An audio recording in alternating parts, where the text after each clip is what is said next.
Welcome to the Deep Dive.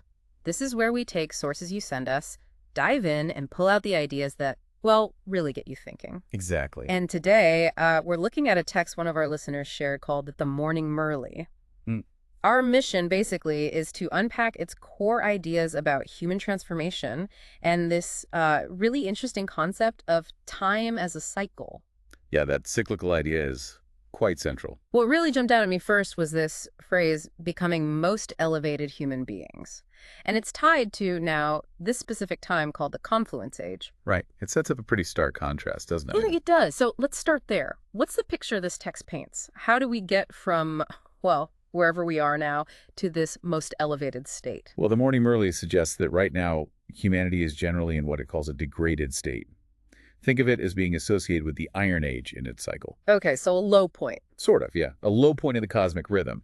And then the opposite pole is these most elevated human beings. So it gives Oh. examples like Sri Lakshmi and Sri Narayan, Ah, right, the deities. exactly, representing the Golden Age. They're presented as embodying, like, ultimate purity, total happiness. A very different state from the Iron Age.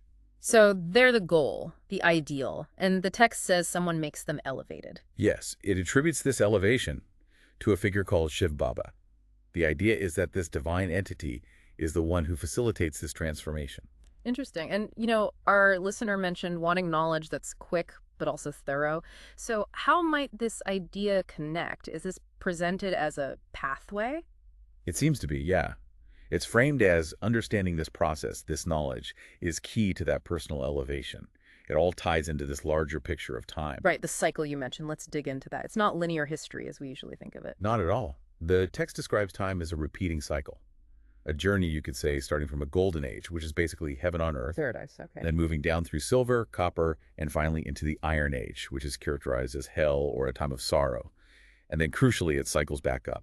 A complete loop. So where are we now in this cycle? We're said to be in the Confluence Age. Sangam Yug, it's called. It's the overlap, the meeting point between the end of the old Iron Age cycle and the very beginning of the new Golden Age one. The transition period, like dawn breaking after a long night. That's a good analogy. It's presented as this incredibly significant pivotal time, the moment of transformation. And the differences between these ages are pretty stark, aren't they? Oh, absolutely. Golden Age. Pure happiness. Everyone lives their full lifespan. No sickness, no untimely death. Basically, perfection. John's ideal. Then the Iron Age. Sorrow, degradation, people experience untimely death, lots of suffering. It's the complete opposite. That contrast really highlights the significance of this cycle. Now, I noticed something about the length of these cycles. The text seemed to challenge the usual scriptural timelines. Yes, that's a key point.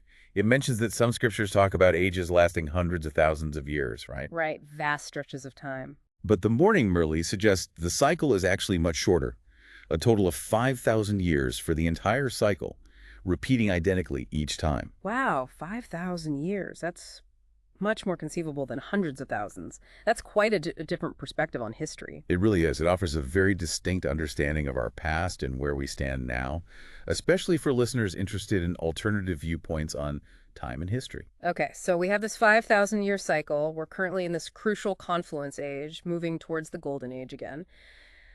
How does this shift actually happen? What's the engine of transformation? The text really emphasizes effort right now in this confluence age. Effort. What kind of effort? It's primarily an inner effort to become soul conscious, meaning to constantly remember and identify yourself as a soul, a point of light energy distinct from the physical body. I see. So shifting identification from the physical to the spiritual. Exactly. And part of that effort is forgetting bodily relations, letting go of attachment to this physical world and its connections. Yeah. This conscious effort now is contrasted with the Golden Age, where it says changing bodies at the end of a life happens naturally, effortlessly, like changing clothes. So it's work now to achieve an effortless state later. Practicing I am a soul, renouncing the old world, the old body. It sounds like quite a mental discipline. It is, and it's directly linked to this idea of purity versus degradation. The soul, it says, starts out sada pradhan, totally pure, golden-aged. Okay, Satapradhan pure. Then, through the cycle of rebirth and interacting with the material world, it gradually loses that purity, becoming Tamopradhan impure, associated with the Iron Age. So a journey from beautiful to, well, the text uses the word ugly. Metaphorically, yes. From Satopradhan beautiful to Tamopradhan ugly. And the confluence age is the time to reverse that process, to become pure or beautiful again. Is that connected to the name Sham Sundar for Krishna? I saw that mentioned. Precisely. Shiham means dark or impure. Sundar means beautiful or pure. It signifies that even that soul goes through the cycle, starting pure in the golden age, Sundar, and becoming impure by the end, Shyam, before being purified again. And the purifier is? The Father, Shiv Baba.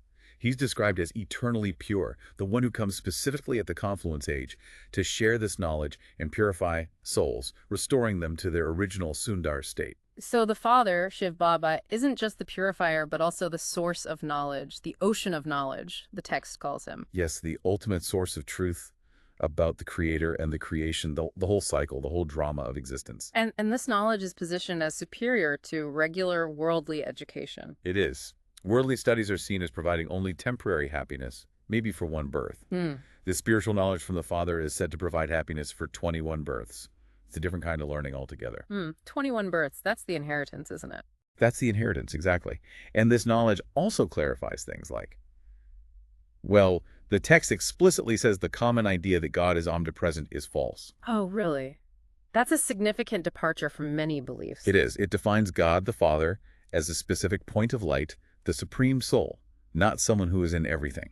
That could definitely be one of those aha moments for our listener, a framework that challenges common assumptions. So we receive this knowledge, we make the effort to purify, and the reward is this inheritance. Tell me more about that.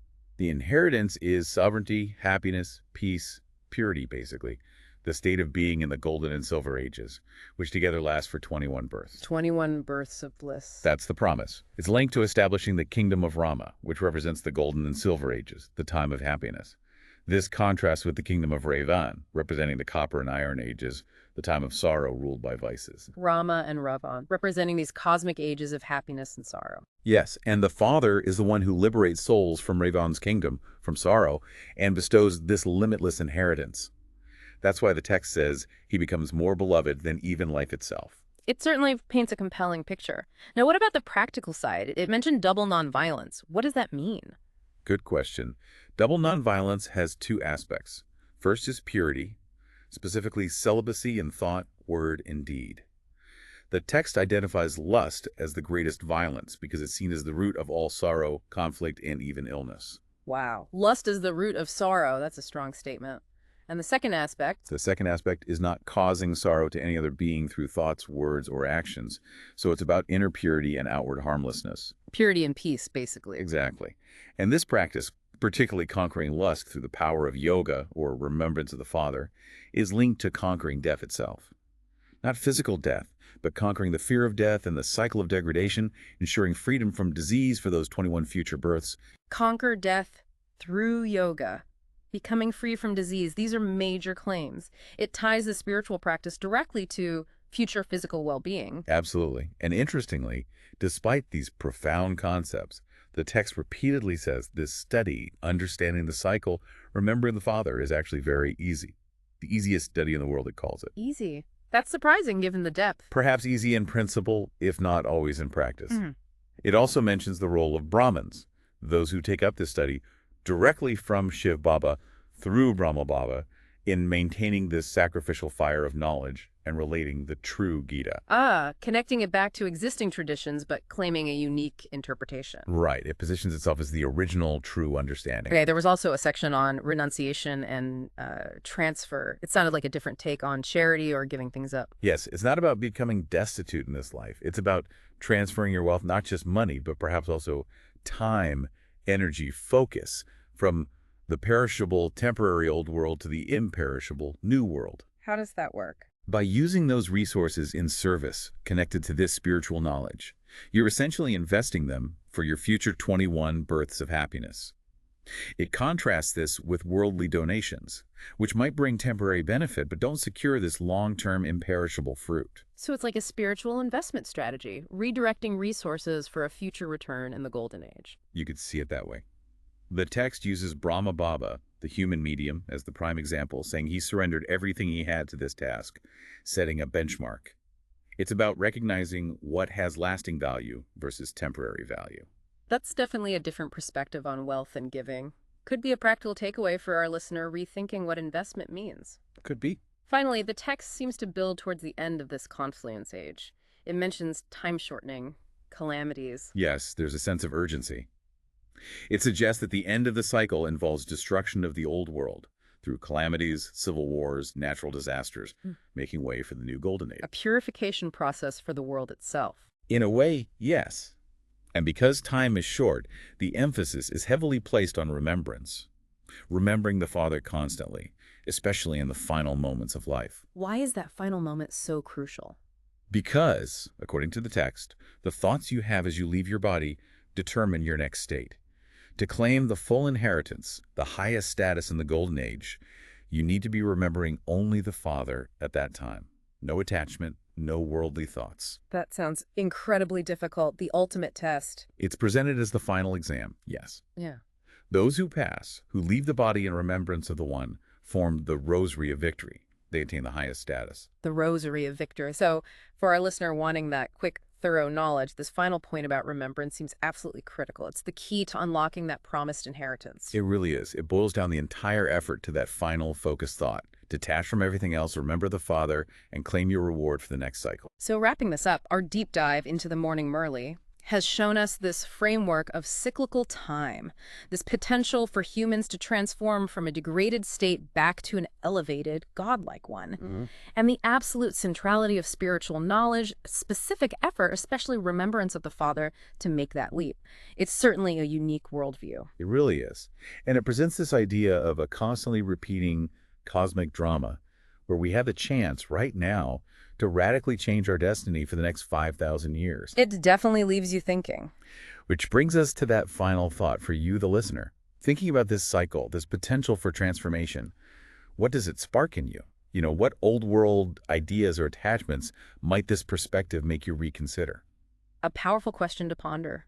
We really encourage you to keep exploring these ideas. And hey, if you have other sources you find intriguing, send them our way for a future deep dive. Thanks for joining us.